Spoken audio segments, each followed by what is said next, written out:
So welcome to another DJI Neo drone video. Now, just as we all start to get used to all the regulations and rules of these little drones, and we try and sort of fathom out what the terminology means, what the categorization means, and all the above, the CAA, or the Civil Aviation Authority, decided to mix it up a bit and release a 33-page document on new subcategories and different rules and regulations, and one which has sparked a bit of outrage and a bit of mixed debate, shall I say. So let's get right into it, shall we?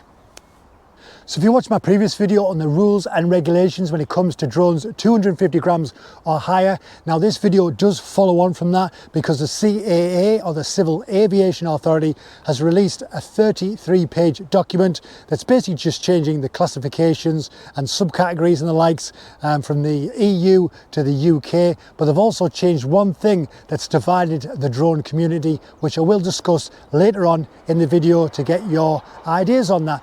Now, I do have notes with me just to make sure that I get everything right in regards to this. I've pulled a few little things out from that document that I want to discuss today, as well as that very last thing. So we'll start with the subcategories. Now, they're trying to simplify the operational requirements and the categories. Now, what they've done is they've changed when it comes to sort of flying around people. They've changed the categories to A1, which is now flying over people. A2 is flying near people, and A3 is when you're flying far away from people. Now, if you check on their website and download that document, it'll tell you all about that and what you need to do in regards to that. The next thing is when it comes to toy drones. Now, that has changed. I believe it was something like 250 grams or like lower were fine. Now what they've done is they created a weight-based requirement and a threshold. So if you do have a drone under 100 grams, then you don't need to register. You don't need the pilot competency requirements or anything like that. You just fly it around as per normal. If you have a toy drone that's 100 grams or higher, you need to go on their website and fill out the necessary forms and register your drone. Now, when it comes to legacy models and legacy drones, most existing drones can just continue on the current operational rules indefinitely. That just minimises the disruption and obviously the cost to the operator themselves. The next one is when it comes to the flyer ID. Now, if you've been on their website, you will have known that most drones, like the lighter drones, don't need flyer ID, but most people get them because it's free of charge. You may as well get them. If you've got the operator ID, you may as well get the flyer ID as well. Get your little card or your little number, and it just shows that you can fly a drone. But for now, what they're doing is if you have a drone that's 100 grams or more, you do need to take that online test. Now, previously it was 250 grams, but they've changed that now. The next thing I will discuss is obviously the new class marks. Now, that was what I mentioned before in regards to the EU back to the UK. Now, the introduction of UK specific product marks is going to be UK 0 to UK 6, where before it was C0 to C6. But it's basically just aligning with international standards while establishing a UK specific framework, which is nice. So if you've got EU class drones, EU class drones markings will be permitted to operate under the UK rules until at least the 1st of January 2028. Now, when it comes to night operational and safety features, you do now need to have some sort of a flashing light on your drone just to indicate where it is, obviously for visibility, but also for safety. As I say, all of this information and more is in that particular document. I can put a link to their website and a link to that particular document if you want to read it further, just to get a bit more understanding in regards to that. Now, the thing I want to discuss at the end of this video is in regards to remote ID and geo-awareness implementation. What does that mean? It basically means that the powers that be can see exactly where you're flying your drone. Some people are fine with that, some people aren't. Now, if you're in a field such as I am at the moment, you could be flying around perfectly fine. You know the rules, you know exactly where you cannot fly your drone, but there are people out there that sort of can hack into their drones and get past those little barriers where you fly over airports and the likes. Obviously, it's been done, it's been on the news, where obviously sort of drones have been flying around and they've had to ground the planes while that gets sorted out. Lots of disruption, obviously costs a lot of money in regards to that.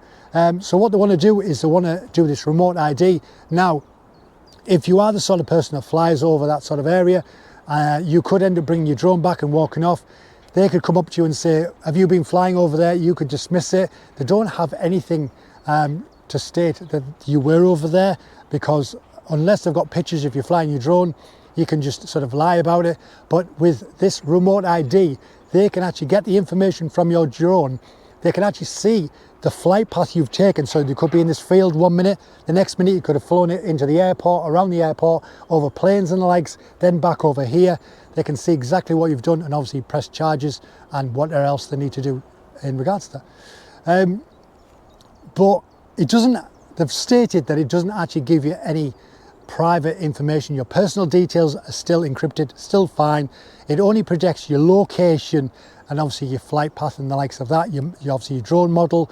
So if you were over there and you start to lie about it, they can say, well, okay, that's your drone. This is the sort of serial number or your sort of your drone ID number, and they can see the flight map, so you can't really talk your way out of it. Also, they're doing it because drones are being flown into prisons in regards to drugs and the likes. So they're trying to sort of cut back on that. But obviously drone people that are out there that are sensible, common sense type of people, they are not happy with that, because obviously it's giving your information of where you are. There are people out there that don't like drone flyers. If you're flying your drone around here, there might be dog walkers, there might be somebody that just takes a bit of an issue with you and might sort of just want to sort of take action.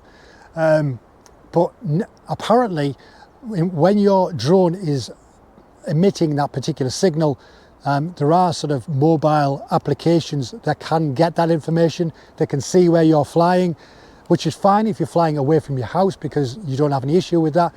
But also if you're flying your drone in your back garden, they know where you live, which is obviously what people are a bit unsure about, a bit angry about. They're hoping that things can change in regards to that, that there's some way of doing it, that it's encrypted in a way that only the authorities can deal with it, not an outsider with a mobile device or some sort of scanner that can get that information, just so that your own personal safety is protected.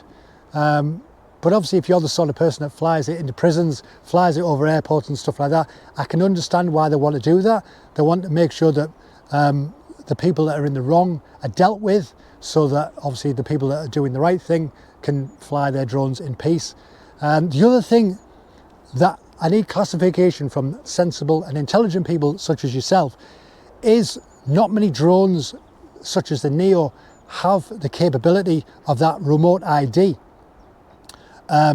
Because apparently it's something within it. Is that something that can be updated with firmware? Because when I've looked online, obviously the Neo does not have the like some sort of module or anything within it. You can get a module that's probably about the size of maybe a packet of matches, a bit smaller than a packet of matches, and you can get like a 3D printed little caddy to put it in. But obviously that's adding weight to your drone. Now, I don't know whether that's the way to go. Can you just use that? Or can the Neo be updated and the firmware be updated to be able to project that information via your Bluetooth or via Wi-Fi from the drone itself?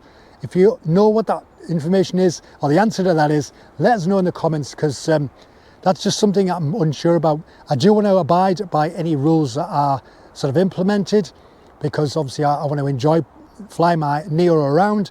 But if I'm going to have some sort of thing attached to the top of it, obviously the stability of the drone's not going to be the same. You're not going to be able to do it, like fly around as easy, because you've got that added weight. Obviously more weight on the drone means less battery time. And obviously with the Neo, it only lasts about 15 minutes. If you've got something on the top of there, you might only get 10 minutes out of it. So I'm just trying to get a better understanding in regards to the remote ID, if it's something that's software based that can be implemented in the drone itself, or is it something that's going to have to be added on as kind of like, as I say, a little device that you can charge up and that emits a signal, either Bluetooth or Wi-Fi. Let us know in the comments about that. Anyway, this is just to kind of get your understanding on it, what you thought of the new regulations. Have you read the 33-page booklet? Have you managed to get through it all? I've just picked little bits out of it. Obviously the remote ID is the big one. Everything else seems to be fine. People are going, well, fair enough. There's a bit of changes we need to sort of revise what things mean now, but the remote ID is kind of a sore point, and I think a lot of the drone pilots out there are trying to sort of put things forward of like, we need this to be changed, we need to protect the people that are genuine drone pilots from the wrong-uns that are trying to fly into prisons and the likes. Anyway, hope you've enjoyed this video. If you have, hit that like button, and if you do have any information regarding that document, let us know in the comments what you think regarding anything that they've changed, anything that stands out for you. There's a lot of plus points. Obviously the remote ID is a bit of a negative and a plus. You can see the sort of the two sides of it, but I just want to know your thoughts. Anyway, thanks for watching. Don't forget to hit that subscribe button right there, and I will see you in the next one. Take care and bye-bye.